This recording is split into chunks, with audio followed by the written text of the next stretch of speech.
I grew up in Illinois on the farm, and I am bonded with the earth. When I was in academy, I met the man that I married later, and he was a denominational teacher and taught in Adventist schools for 32 years. In his teaching years, we lived in a number of places, nature places. This was special to him.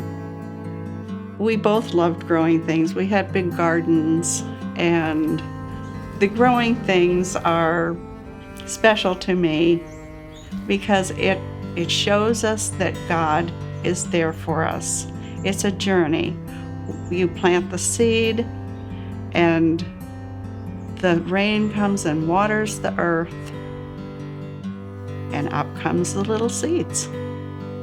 And then we either enjoy the flowers or we eat the produce from the growing things. This is something that has helped me in my process.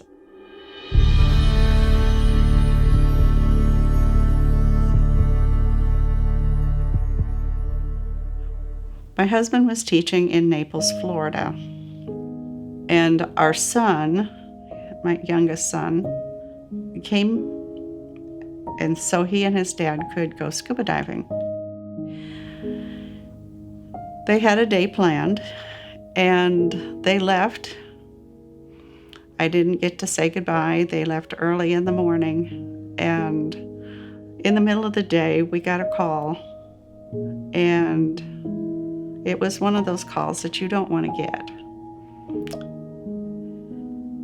My husband had had some challenges in the water and had drowned. This is a life-changing time. You go from sitting at the table, laughing and planning the next thing that you're going to do. We were talking about taking the kids to the beach, and then you get this call and everything changes. It was a hard day. Probably the hardest part of the day was having to relay the message to others in the family, people that it was also going to impact greatly, like his parents and his siblings. But God has promised that He is going to be with us.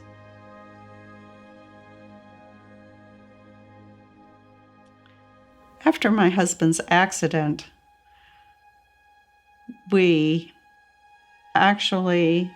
his funeral was in Illinois. We were living in Florida.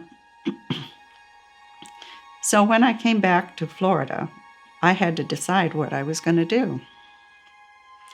And I knew that I had to move from where I was because the lease was almost up for that year on the unit that we were living in. And my oldest son was living with us at the time, and my fleece was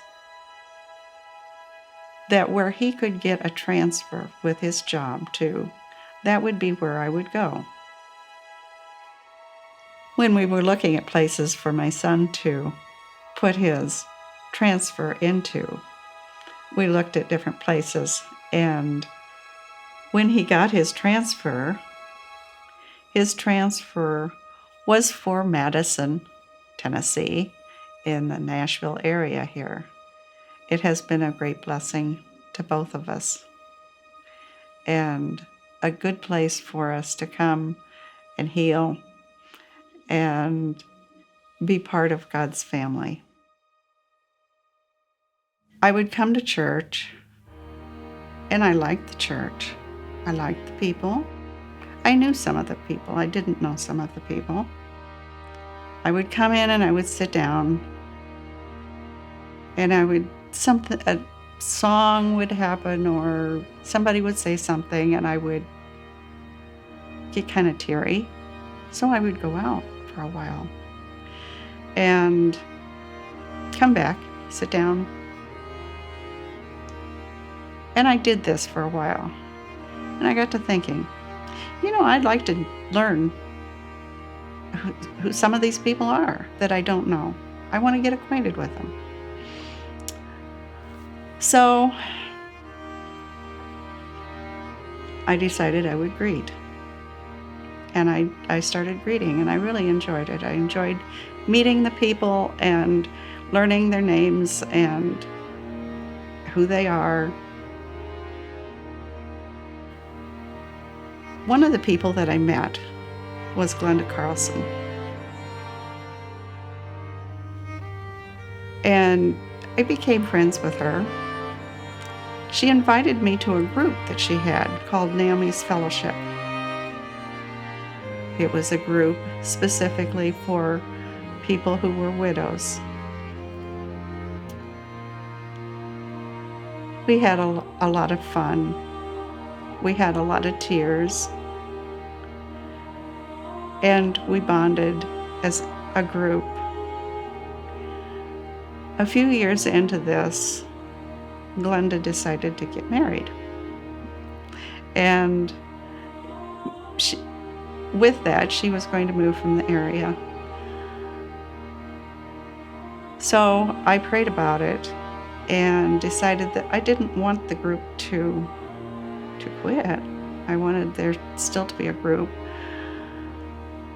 But I wasn't quite sure that I could do what Glenda did. But others thought that I could do this.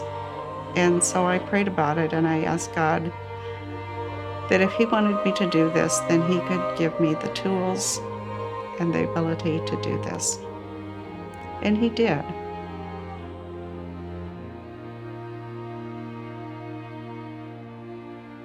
Thinking about this last year, I got to thinking, there are so many people that need to have a place where they can feel safe to come and have a community of people that understand what it is like to grieve and to have a time to tell their story. That I decided that instead of having our group just for widows,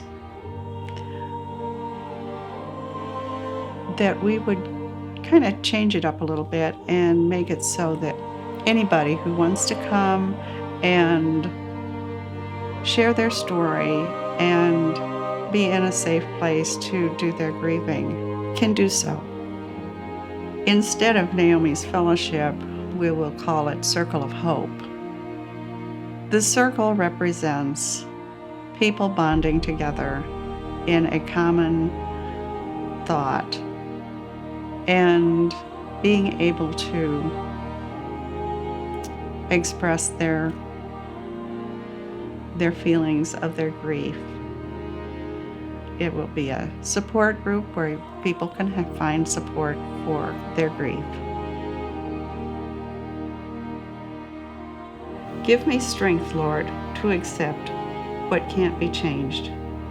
Give me strength to travel down this dark road. Shine a light for me to see. Shine a light to keep me brave. Hold your hand through the darkness and guide me through. When I don't know where to go, I'll look to God. I'll bring my sorrows and my prayers down on my knees. Then I'll find the strength I need and the peace You've promised me. Thank You, Lord, for answering my every prayer. On a lonely, rugged cross, You died for me. You paid my debt with Your precious blood. Take my life and make it whole. Take my life, it is Thine own. Thank You, Lord, for paying all the debt I owe. My name is Vernita Lewis. This is my story. What's yours?